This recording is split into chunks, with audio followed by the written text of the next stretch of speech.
আসসালামু আলাইকুম ভিউয়ার্স, আশা করি সবাই ভালো আছেন। আমরা যখন ফেসবুকে, ইউটিউবে যেকোনো ভিডিও দেখি বা যেকোনো গুরুত্বপূর্ণ কোনো খবর শুনি, ঠিক ওই সময়গুলোতে এমন অ্যাড দেয়, যেগুলো মনে করেন সরানো নেওয়া যায় না বা সরানোর মতন কোনো অপশনও থাকে না। তো সেই অ্যাডগুলো বন্ধ করতেই মূলত আজকের এই ভিডিওটা করা। তো চলুন কিভাবে সেই অ্যাডগুলো বন্ধ করবেন শিখিয়ে দিচ্ছি।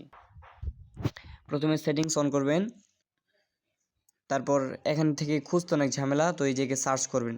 সার্চে গিয়ে লিখবেন DNS, এই দেখুন প্রাইভেট ডিএনএস চলে আসছে কিন্তু। তো ডিএনএসে ক্লিক করবেন।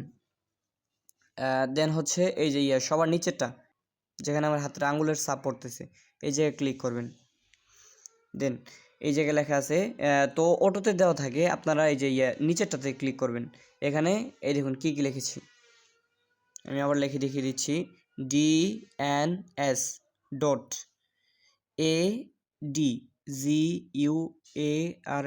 এডগার্ড ডট COM DNS.edgard.com। তো এটা লাগে শুধু ক্লিক করবেন। ডান, ওকে। এখন এই যে ইয়েতে এখানে ক্লিক করবেন, শেষ। এখন আর কোনো অ্যাড আসবে না। আরও গুরুত্বপূর্ণ কোনো খবর জানতে চ্যানেলটি সাবস্ক্রাইব করে রাখুন। ধন্যবাদ।